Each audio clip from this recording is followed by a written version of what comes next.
Hello, everyone, and welcome back to Identity Architects, the podcast that spotlights individuals who are changing the way that data is used to deliver richer customer experiences. I'm your host, Ben Cicchetti, and for this episode, our SVP of Sales for Northern Europe and Italy, Stu Colman, had the pleasure of chatting with Mary Keane-Dawson, business growth consultant at KILN, the digital transformation agency whose clients include Time Out, LX Collection, and Connected. Stu and Mary have a fascinating discussion touching on data privacy, regulation, distributed ledger technology, and much, much more. Before I hand it over to Stu and Mary, just a reminder to hit that subscribe button so you know when the next episode of Identity Architects lands. But without any further delay, here's Stu and Mary.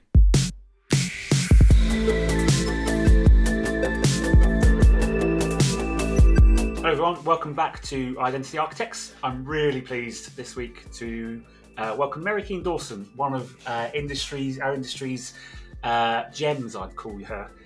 She's got a wealth of knowledge and experience across a full range of brands and media owners and agencies.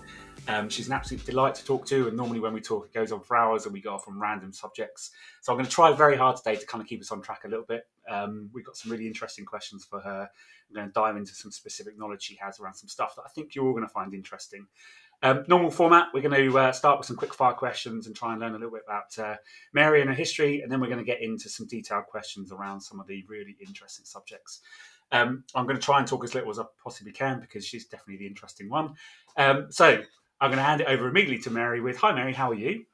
Hello, Stuart. I am really well. Thank you very much. And what a great opportunity to address some burning issues on the InfoSum podcast. Thank Brilliant. you for inviting me. No, it's definitely our pleasure. So, like I said, we're going to start with some quick fire questions and just give the listeners a little bit of history about you and your experiences and some fun questions about 10-year-olds and how you explain things to them that we'll get into. So let's start with, what was your earliest memory of advertising and marketing? My very earliest memory of advertising and marketing was when I was 12 and I got a Saturday job in a newsagent's. And I used to have to stack all the magazines on to the gondola ends. Brilliant. And I was fascinated by this medium. I mean, it was glossy magazines like Vogue and Tatler and, The Economist and all these other things. And I worked out from looking at them that actually there was this kind of weird stuff about people buying for them, but also there was this advertising inside them. And so that was my very first experience of advertising, and of course that led me eventually into my very first job, which was selling advertising at the Observer. Something very, I think you would use the word glamorous, but something very kind of bewitching about kind of print advertising and the rich paper and the colour and everything else. It's I kind of share that kind of feeling. For me, it was TV advertising. Just hooked on TV ads. And strange, TV advertising, just never really had the impact that. Maybe it was because everybody watched the BBC in my house. I don't know. But I just loved the smell of print. And I loved the smell of Sunday supplements. And they were printed by things called gravure presses in those days. Yep. And the gravure presses were huge. And you had to have massive print runs on them for them to make any economic sense. And when I was working at the Observer, they had presses actually in the building. And on a Thursday evening when you were leaving work, that was when the presses rolled, and literally the thunder, the sound of these presses going, it was absolutely the building shook, around the streets around it would shake, and we would be in this pub on Cockpit Street, which I don't even know if it's still there, but it was a historical kind of part of town. I mean, it was literally Fleet Street. Yep. So yeah, it was a different time. I mean, so much has changed since then. Definitely, and we're going to talk a bit about that as we go through. But obviously, your first job, as you've mentioned, was Observer. Tell us a little bit about that. What was it like? What did it feel like? What did you do? Well, I was very unusual in the sense that I left university with a baby. Well, I mean, I actually left university with the first, and then I had a baby 3 months later. And I didn't tell him when I had a kid, and I desperately needed a job because I was a single mum, and A friend of mine who worked for the Express actually told me about, brought an NRS copy of NRS and a copy of TGI to the pub, and we had a drink. And he explained to me how the currency of advertising sales worked. And I applied to both the Observer and the Guardian for graduate trainee jobs. And I got interviewed by Caroline McFarland, as she was then, um, who tried to get me to sell her an ashtray. And Oh, in the brilliant. interview. And then I went to the Observer, and I actually got interviewed in the offices at the Observer. And I was interviewed by a woman called Rona Drummond, and she was new to the job. I told her I'd been for the interview at the Guardian, and she said, "If I offer you the job, will you join us if I give you semi-display, so you don't have to go through classified training?" And I had no idea what she was talking about. That's the classic route, though, isn't it? Classified I just display. thought, this sounds better. So she said, "You've got 3 months," and so I went into the Observer, um, and started selling semi-display, and then very quickly moved to display. And in those days, you literally walked around agencies, sat in the reception area, and waited until the planners would see you, because it was really very different. I mean, in terms of this was pre-Zenith. Yep. And so you sold to planners, and the planners were making decisions about what medium would be used. Like, would it be a combination of television, out of home, and press, or, or would it be radio or whatever? And so you were really up against all the different media, not simply the other color supplements. Yeah. So and that was actually incredibly good for education, for understanding the whole media mix and understanding what the challenges were for agencies and clients, and obviously us as people who were, it was quite a scientific way of selling as well. Everything was based on demographic data and so on and so forth. And you pitched against the Barb data, and you pitched against the JICWA data, and so on and so forth. So you could basically quite easily move from Sunday press or newspapers, to TV or radio or whatever. I mean, it was very easy to move across media, which a lot of people did. Yeah, absolutely. The days of 10 doubles and coloured page spreads and all that fun stuff. So, EPS is love. First right-hand page. half the industry won't have a clue what we're talking about, but it really is. It's the foundation, and you're absolutely right that it gives you that kind of broad knowledge of how the ecosystem works, and that's I'm sure paid dividends. But it was also, I mean, the whole industry was much smaller, okay? Yep. And the characters in the industry Yep. were truly amazing. I mean, there was a woman who worked at the Observer, and wherever she is, hello, Mary G. And she used to come into the office. She smoked like a chimney, and she was Irish like myself. And she'd come in and she'd say, right, give me the order books. Give me the order books. I'm off now. I'm off to the pub, and I've just got 10 meetings, and they're starting at 11, and I'll be there till 5. I'll be back, and we'll have the whole issue of next Sunday's completely booked out. And true to her word, she would be back by 5 o'clock with all the triple carbon paper order forms, and like, she was a fantastic saleswoman and a brilliant negotiator. Interestingly enough, I think it was a great time to be a young woman in media, because media started to become, a revolution was happening in media because of technology. Yep. And it really, genuinely, if you were good at what you did really well. Yep. And I was, people like Rita Lewis, who started off in ad sales at EMAP, and she landed up going on to become, hugely successful within EMAP. And I mean, there were loads of us that just kind of like were young women who could sell or could, were very creative. My own best friend from school, Maura Prunty, she was the youngest ever editor at EMAP, and she edited Just 17 and More and Just Looks and all sorts of other things. Brilliant. And, both creatively and commercially, women really started to make an impact during that time. Yeah, brilliant. And as it should be. And many of them have gone to great success, which is brilliant to kind of see and be part of. And you too, you've had a stellar career, and we're going to hopefully see some or hear about some interesting insights and experiences that you've had as a result of that career as we move through the questions. But looking back now, knowing the things that you know now, what would you say to yourself back then? What's kind of the one thing that you would say to young Mary as what to do, what not to do, what to focus on? I did not know Mary when I was when I was at that stage in my career, and if I had known me at that time, I think I would have had a very different experience. But I was lucky because I landed up going into new business development in contract publishing, and uh, literally it was a shoebox we were working out of. I mean, it was a broom cupboard at the back of a building. Yep. I mean, it was crazy. And somehow I managed, and I worked with a really great lady called Daphne Bornarton, who was like my assistant. And somehow we blagged our way into Ford. And I was up against Redwood Publishing, who I'd worked for previously, and I knew Mike Potter was just like, the sort of charm, smooth talking, Ferrari driving, petrol head, and I knew that this was going to be really tough up against those guys, because they would just walk in and start talking, mechanics and VIN numbers, which is all, I subsequently learned all about that stuff.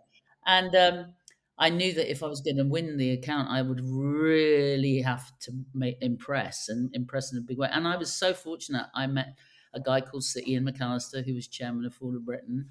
And I was in a room with Ogilvy and Wanda Mankato Johnson, as they were then known. And he said, if anyone has come here to talk to me about customer magazines, they off. And I could see all of these Ogilvy and Wonderman people sort of backwheeling and just go, oh, no, we're not here to talk about customer magazine. No, because they were all scared of him because he was such a big client. And I suddenly saw 6 months of my life disintegrating, and all the work. And I just ran around the desk and I looked at him and I said, Sir Ian, if I wanted to know how to sell cars, you would be the person I would speak to. And if I asked you, I'm sure you'd give me 5 minutes and tell me about it.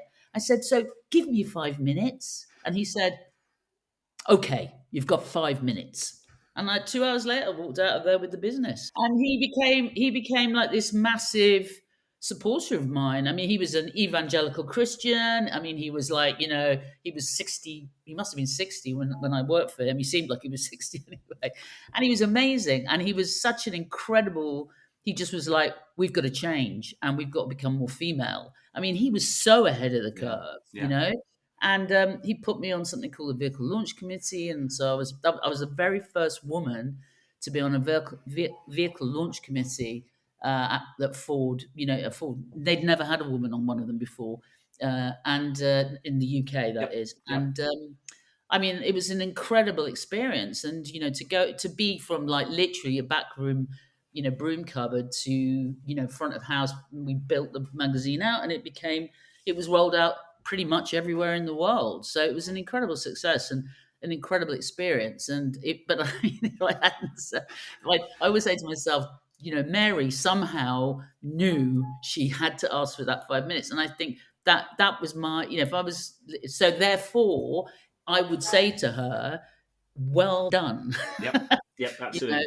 Yep. You might have like surprised and upset everybody else but you got the business, and that was kind of like your job. Exactly. And did a good job. Being brave, being willing to put yourself out there. Absolutely. I think that's as an outsider looking in, I think that's probably stuck with you throughout your career. That willingness to take a risk and try something new and put yourself out there. I think I certainly look at you with admiration as to the way that you've navigated through your career and the exciting things you've done. So I think that's maybe that's stayed with you throughout your career.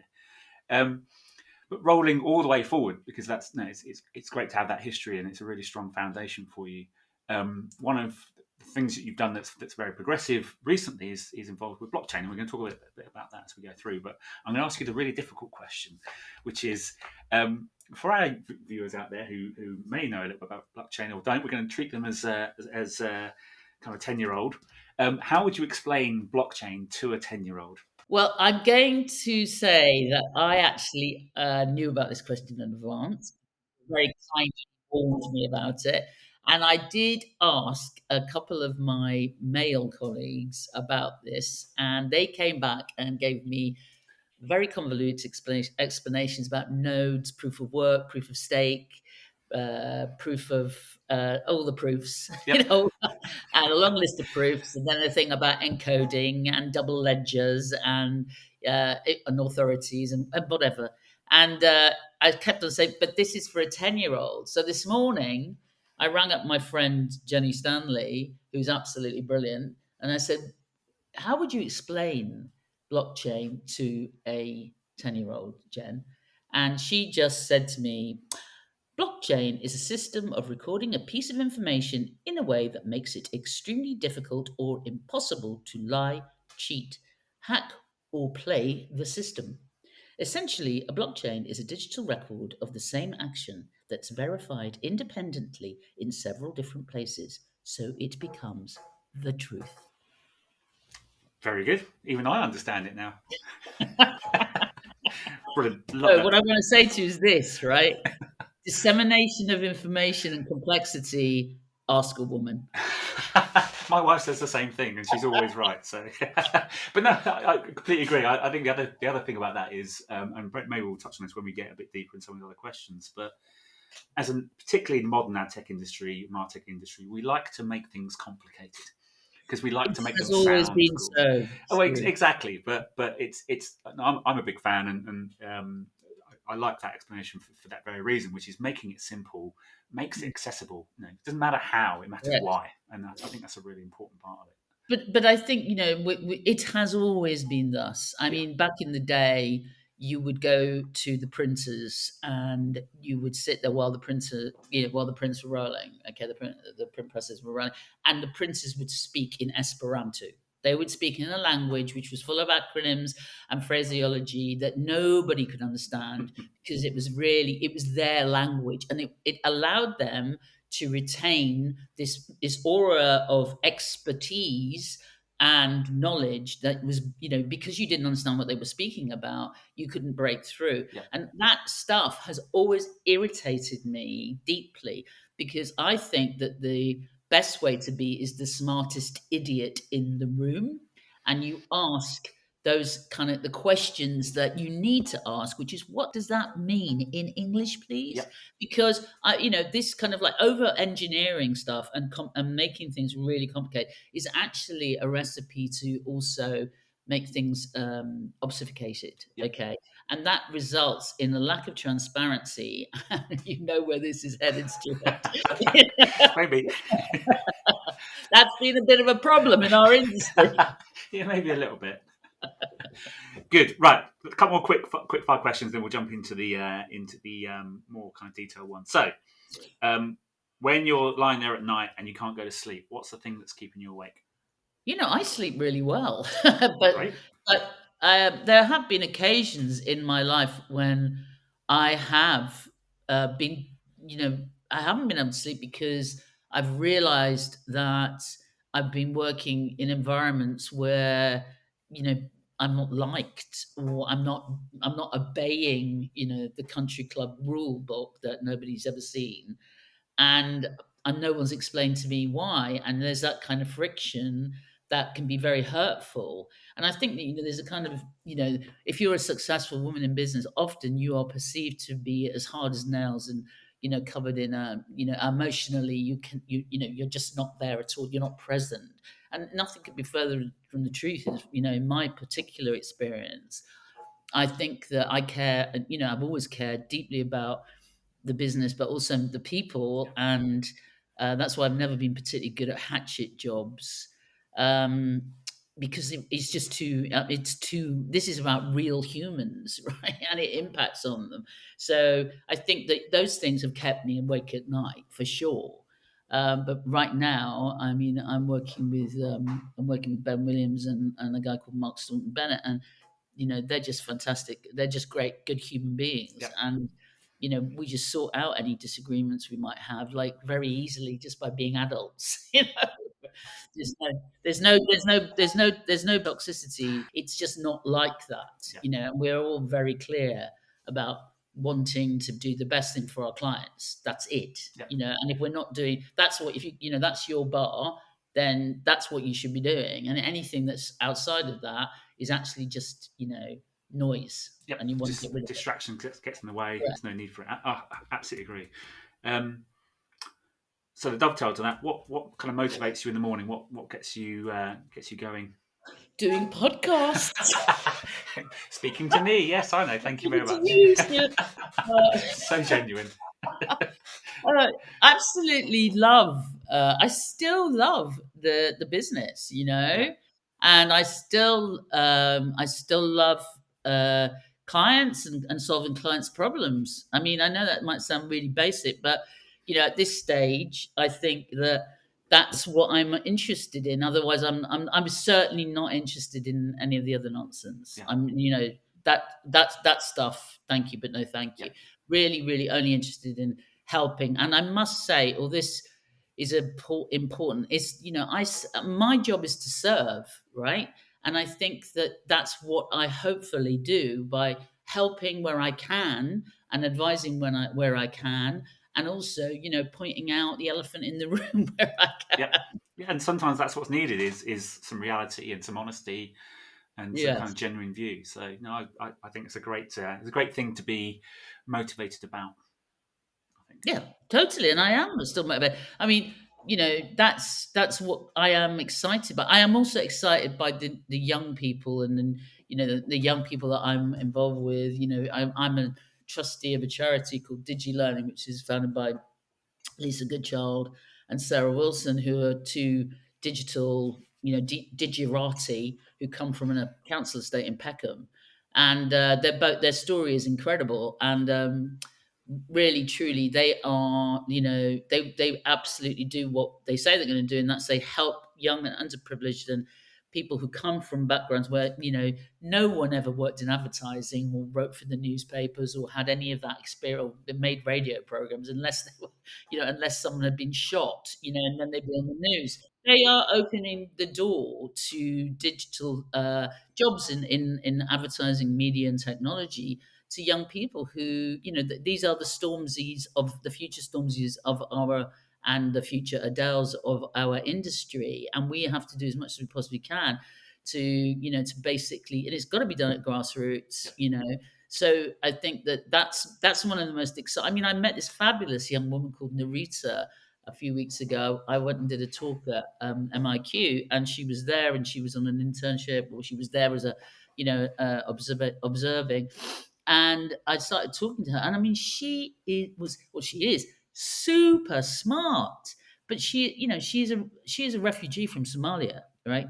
And but she really wanted to get into the business, and I was like, well, how can I help you? How can we help you? Yep. And she's now got a great job at one of the research agencies for Gen Z, which is called Imagine. And I mean, they're opening their doors to lots of people from various different backgrounds. And I mean, this is not against anybody. It's not against me. It's not against you. It's not against our mates in the industry. What it is about, we have a duty, I think, to try and make society better. And we're only going to do that by reflecting the consumers that we serve. Absolutely. So let's make sure that we've got those people working in enough organisations. Absolutely. If any industry should reflect society, it's advertising, because advertising talks to society. It just makes sense. Good. Right, final quick fire, and we've spent ages on quick fire, so they're not so quick, but hey. What is the soundtrack of your life? It's by the Pogues, and it's called You're My London Girl. It's a great track by the Pogues. You can dance to it if you want. And the reason why it's the song of my soundtrack of my life is that I was actually, I'm from an Irish background, but London has always been my home of homes, although I've lived in China and I've also lived in the States a lot. But I come back, I always, will always have a home in London. Yep. No matter if I have a house in Ireland or not, I Yep. will always have a home in London, because London is such an exciting and dynamic place, and I love it. I just absolutely love it. Yeah. So that's the soundtrack of my life. Fabulous. Thank you. And thank you for your honesty. And it's great to hear. I love the passion. I love the causes. I think it's great. So thank you for being very open with us. Right, we're going to jump into some more detailed questions, and we're going to probably focus a lot on blockchain, just because um, I think relatively uniquely in the industry, you've had some fairly deep experience in what could blockchain mean in the ad industry. Um, Generally, when people think about the general population, you say the word blockchain, people think Bitcoin, they think cryptocurrency, etc. But as you know, and as numerous people in the industry kind of are looking to kind of create opportunities with, it can do so much more. It's there's lots of applications. So, what do you think the role of blockchain is in the industry when thinking about things like the replacement for the third-party cookie, or to do with measurement, or to do with the application of data, or whatever? Just your kind of general view of where do you think it sits? Well, I mean, for me, distributed ledger technology, which is really what That's a nice essentially, way of putting it. that's what we're talking about Yeah. here. And unfortunately, blockchain, and there's nothing wrong with the word blockchain as it stands, but because exactly you say that, it immediately, it's connected in most people's minds with crypto. And I mean, I'm really sorry, like I invested in Ethereum, and just to see what would happen, and I bought NFTs because I wanted to go through the process so I could actually be able to talk about it. But do I think that that's going to be my pension fund? The answer is no. Now I know that we've all got like a story, all right, about an outlier who somehow got in early and made millions and all the rest of it. And well done you. But ultimately, that we're talking about something that is essentially a Ponzi scheme. I'm sorry, but that's what it is. And it's a very, very, it's a very successful one for a lot of people. But fundamentally, I think what we're seeing now, and I think the latest news about Ethereum is really encouraging, because mining is, I know this is going a little bit off point, but I want to make these points because I think they are very relevant to what the future of DLT, distributed ledger technology, is to our industry, is because the fact that mining is hopefully will no longer be the main way that we mint coins and crypto, and also Ethereum and its ilk and its and its fellow travelers. Yep. Those tokens have uses, okay, which are very important to the success of and the adoption of DLT as broadly within the wider ecosystem and the wider economy. And I think we'll get to a point, I would hope, within the next 10 years where no one's even going to start like going on about, oh, it's blockchain, because it'll just be what is the basis of the tech. And I think that I was part of a team that launched a business called Truth a few years ago. And the idea of Truth was to bring transparency and visibility to the programmatic pathways. And two things about it. First of all, there was a problem, and there is a problem which is now being overcome very successfully, with latency. Yep. And the utilization of proof of work and proof of stake, and the speed at which you're able to actually, to conduct transactions. That meant that utilizing it at the time, which is now 5 or 6 years ago, was just not possible. The second problem was that fundamentally people wanted to raise money utilizing tokens. Yep. And rather than crowdfunding or traditional route of taking money from investors, and Yep. therefore the risk, people who are in the business of taking risks. And I had an issue with that, because for me, the whole token, the kind of token bubble that was going on, and that's what really has held back, I think, those two issues, one technical and one ethical, you could argue, have really held back, I think, blockchain and DLT. However, what we are now seeing, and I think it's really interesting, and I'm not giving your technologies a plug, but I am giving you a plug, that there is an adoption of distributed ledger technologies where it is appropriate. And it's certainly appropriate when we are talking about the anonymization of data and the management of the anonymization of data, and how we can use DLT in that way, I think, is really powerful. And it gives a lot of assurance, I think, to clients, brands, and to the consumer that they're, and it's and it's where the math comes in, right? Yep. Where there's really super smart mathematical equations, which, all come out of, the way that Bitcoin was that Bitcoin and blockchain was originally created. So the good stuff that's within DLT is really powerful, and I think now we're seeing that the carbon, the carbon footprint problem is being addressed. And thirdly, I think, and this is where I think we're going to see the major. We're now seeing the emergence of genuinely really powerful platforms emerging that can drive programmatic, and do not have the latency problems. And that's, been a fix that's really come out of the city, because the city over the last 5 years has really had to address distributed ledger technology for its own benefits. And we've been able, as an industry, to be able to piggyback on that in the same way that we did with programmatic. And prior to that, when it was search, and we could use, the stock picking algorithms that actually drove, landed up becoming Efficient Frontier and Marin and Kenshu, and the rest is history. Yep. So you can always find a route when you're as old as me, mate. You always find a route back. Yeah, there's a strong argument to say that programmatic's kind of grandfather is high frequency trading, isn't it? It's similar principle, similar approach, isn't it? It is its grandfather. I'd say it's its grandmother, actually, but there you go. Right, roll with it. Grandparents. Let's go with grandparents. I think hearing you say that, I mean,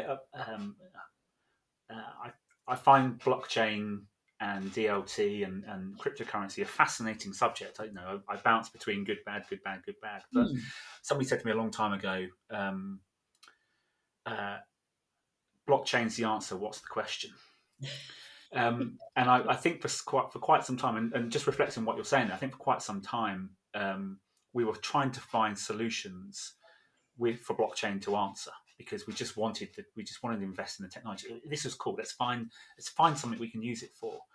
And just reflecting on what you said right at the start about, going back to kind of the why is what really matters. What problems am I actually solving? I wonder whether some of the hesitation, some of the negativity that exists around it, or some of the time it's taken to get to a point where we're starting to see really interesting outcomes, is we were focused too much on this is really cool tech, rather than what problems it's actually solving, what's the value it's creating, what's the why of this. Well, I think the thing about technology debates, in my experience, and I've been in a few, I can remember arguing about the fax machine. So should we have one or not? The worst ones is when your phone went because someone's faxed your phone instead of faxing the fax machine. You get this kind of tone down your ear. And that was a landline phone. Yeah, for the old one, for the young ones amongst you, yeah. But I think that one of the interesting things is people can it is interesting how passionate people are to take their they put their stake in the ground, and that's their stake. Yep. And they'll tell you. I mean, recently I was presenting at a Beamer Beyond conference, and I was talking about how to win business during a time of economic downturn. And I talked about Web 3.0, and I had a big slide on the big screen projected, and there was a huge puff of smoke on the slide. And I was like, the next stage of vaporware is upon us, And I mean, the reaction I got from the crowd was really funny, because there was some people going, yes, so right. Metaverse doesn't exist. What a load of nonsense. And then the other side of the room, everyone was standing up and kind of going, you don't know what you're talking about. It's here already. And as my lovely colleague Ben Williams would say, we're in the age of Web 2.5. And I think that's actually, that's the middle ground. Yep. And one of the things that's a problem, is that we don't have middle ground in the way we used to, where we debate about stuff and we actually say, so what is this thing, and what does it mean, and how, and we don't have consensus. And unfortunately, this is a challenge for the industry. A lot of our associations, and God, do we have a lot of them? I've been a member of most of them, yeah. Is that, often, the subcommittees and the specialist committees, and that, we'll discuss all this stuff, and then it kind of they build a report out, but it gets lost. We don't have a position as an industry about what we think is good practice, and usually, well, and unfortunately, and this isn't against Google or anybody, but it ends up that Google set best practice, and I definitely don't think that's healthy at all.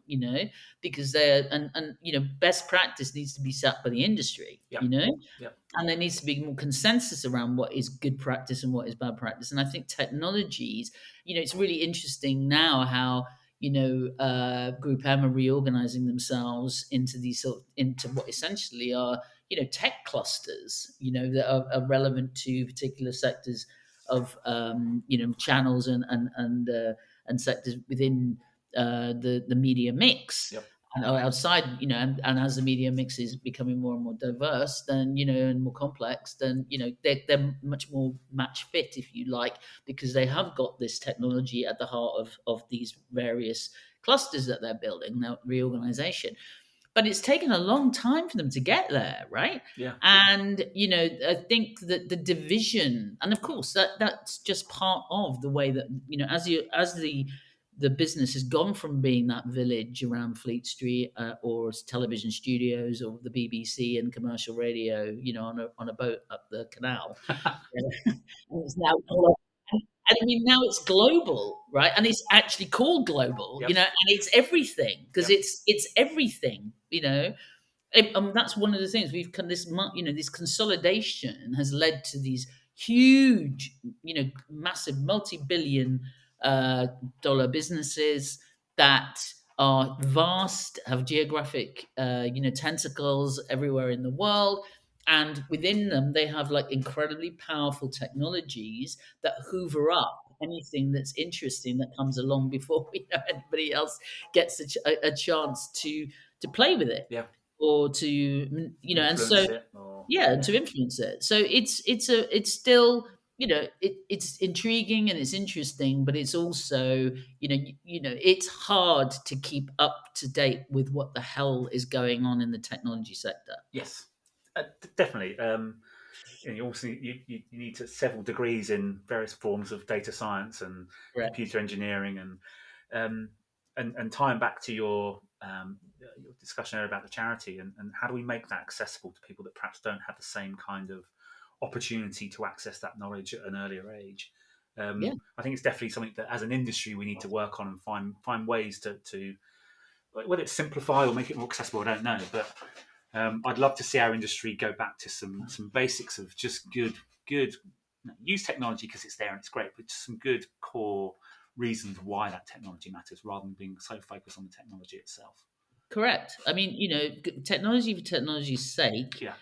And when you say about blockchain was looking for a problem, or a question to answer, I never really believed that, because I could see very clearly that the distributed ledger was actually very threatening to the traditional broker, okay, and the authority of said broker.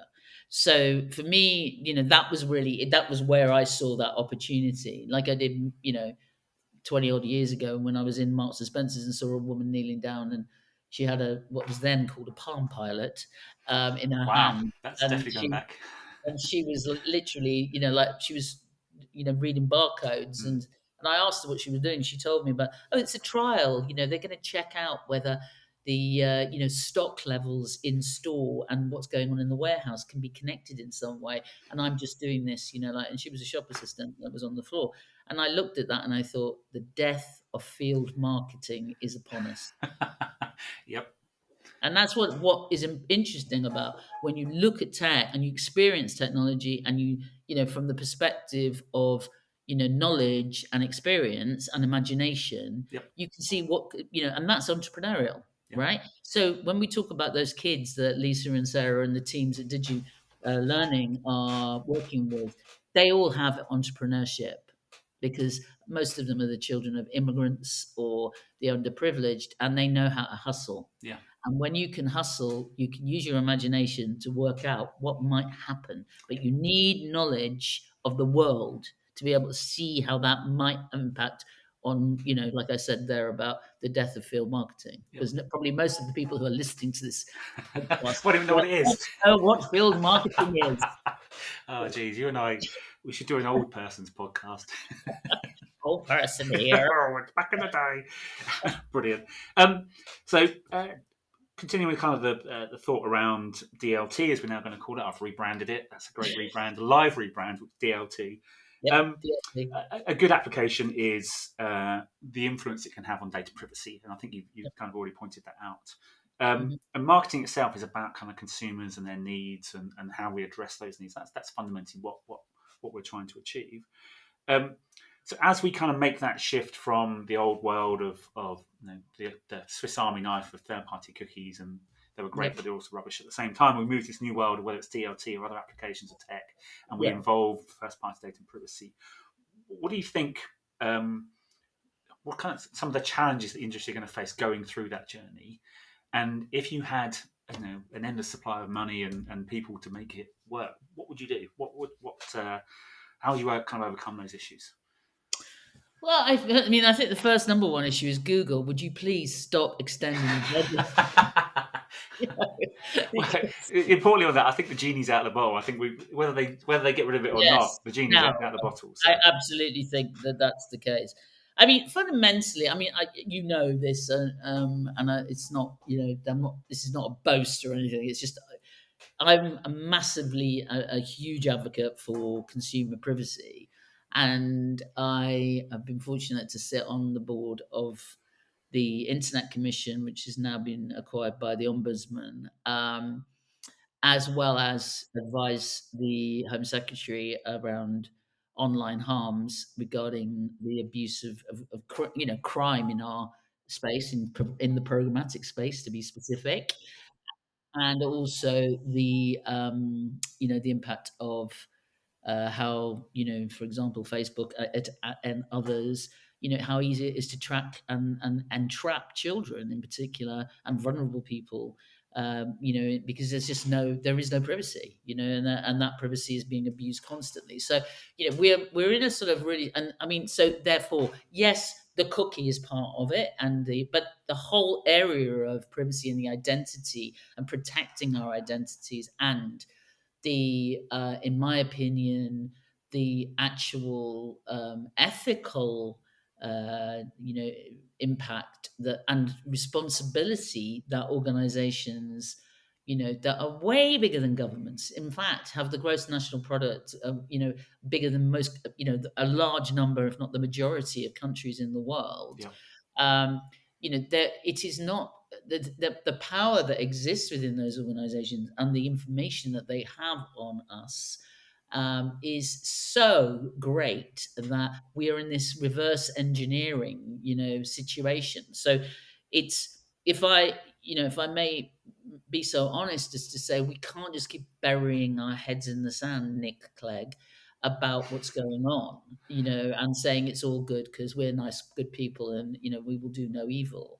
The evil's already being done by people who are just manipulating, the platforms themselves. So I think that this is why I think Web3 actually is an opportunity for us to reboot. And I think that the cookieless world is now upon us.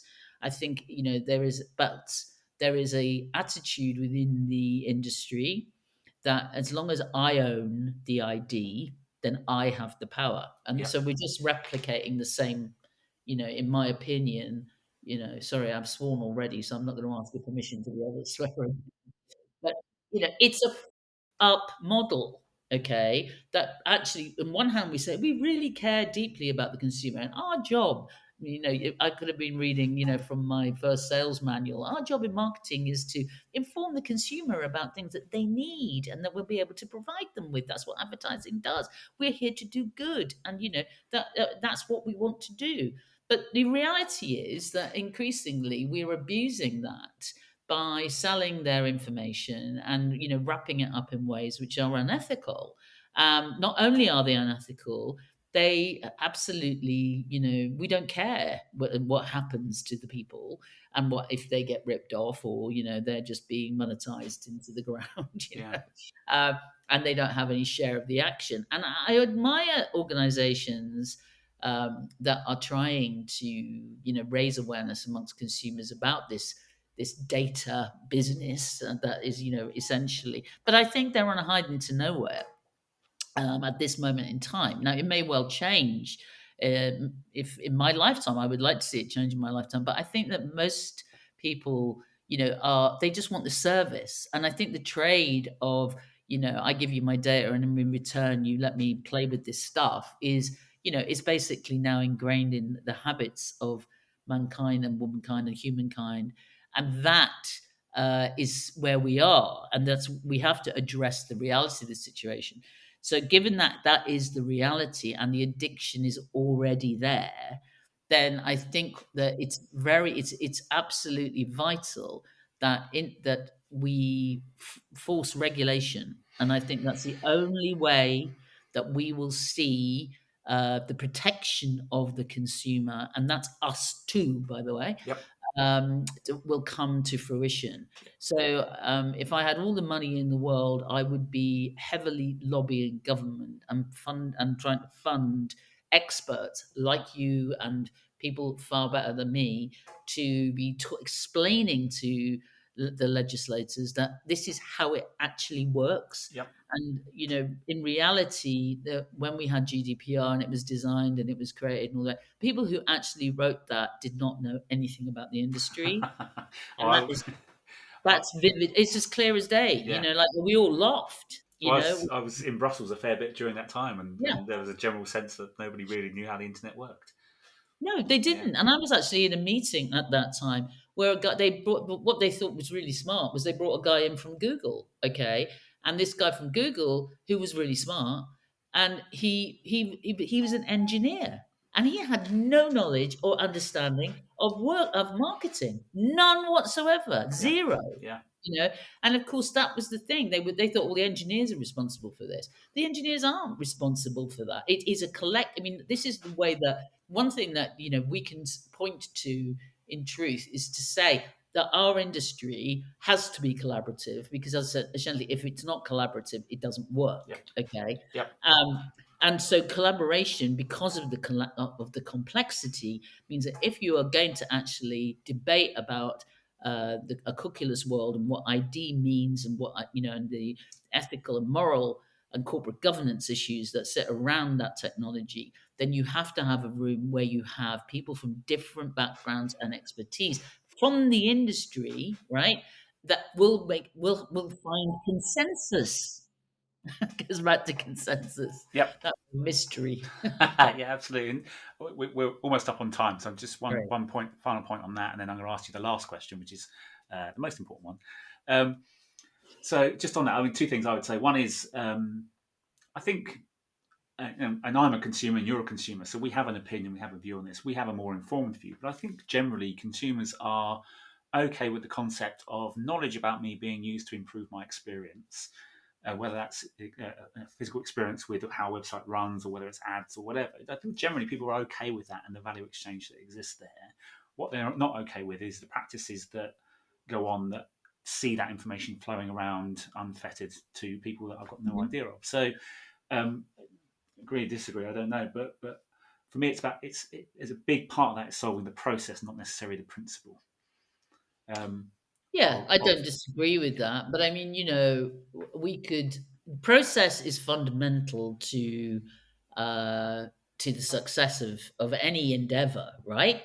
Right across the board. I'm sorry, but Yeah. but the point is that the reason why I'm focused, about the principles and why I talked about the ethical or lack of ethical framework around these things is that unless you design a process that incorporates those principles and is aware of those principles and wishes to achieve those principles, then you're just basically designing a process. And that, my friend, is like designing technology for the sake of technology. Yeah, okay. I definitely would agree with that. I think that's very fair. And second point on that, there's I follow someone on Twitter called Jason Kint, who's very knowledgeable about all the regulatory processes going against Facebook and Google, etc. And he's a font of knowledge in that respect. But I guess a key question there is: do you think it's actually going to make any difference? I think we have to keep talking about this in public and out loud. If we don't, then no, nothing will happen. It's people like Jason Kent and others who are in the public domain, who are expert, who do make it their business to, to talk about this stuff. I mean, look, Carol Cadwallader, right, she took Aaron Banks right the way to the edge. The guy had to write off £7 million, right, because he did not want to go to court because he knew what would happen. He had been abusing data, and he had been abusing, the whole kind of 9 yards of it, and she would have won. There's no question, in my opinion. Yeah. But the fact is that it's without, Carol cannot be the only person that's actually in the market talking about what's going on. And also, why are we letting it get to that point? Yeah. Why are we letting it get to that point when it is within our power? And again, InfoSum is one of the businesses that is actually addressing this problem and providing solutions that allow companies to operate ethically. So, there is another way, so let's embrace it. Yeah, let's embrace it, and let's embrace it. Absolutely. And I aside from the fact that I work for InfoSum, I wholeheartedly agree with the principle of let's change the narrative, let's change the process, let's change the principles, and it's within our capability to do so. We've just got to get on and do it, haven't we? Yeah, I mean, we're lucky that we have our own Greta Thunbergs, You've got people like Amy Keane, Emma Sexton, and others, within the industry, Harriet Kingerby and the guys at the Conscious Advertising Network.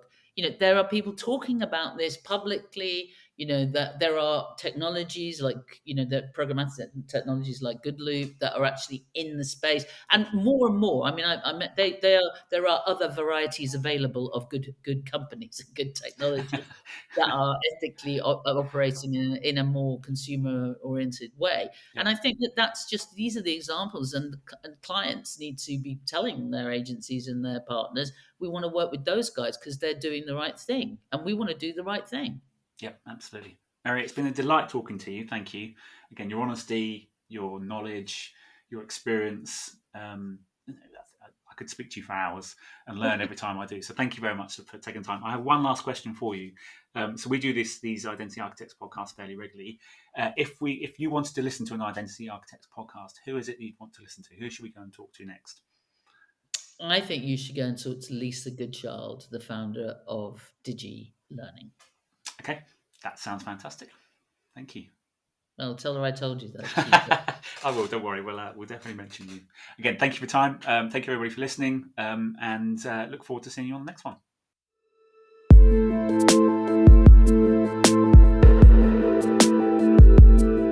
Thanks again to Mary for joining us for a fascinating discussion. It was amazing to hear about how Mary got her start in the industry, and the underlying message of doing better by consumers, especially as it relates to their privacy, was truly inspiring.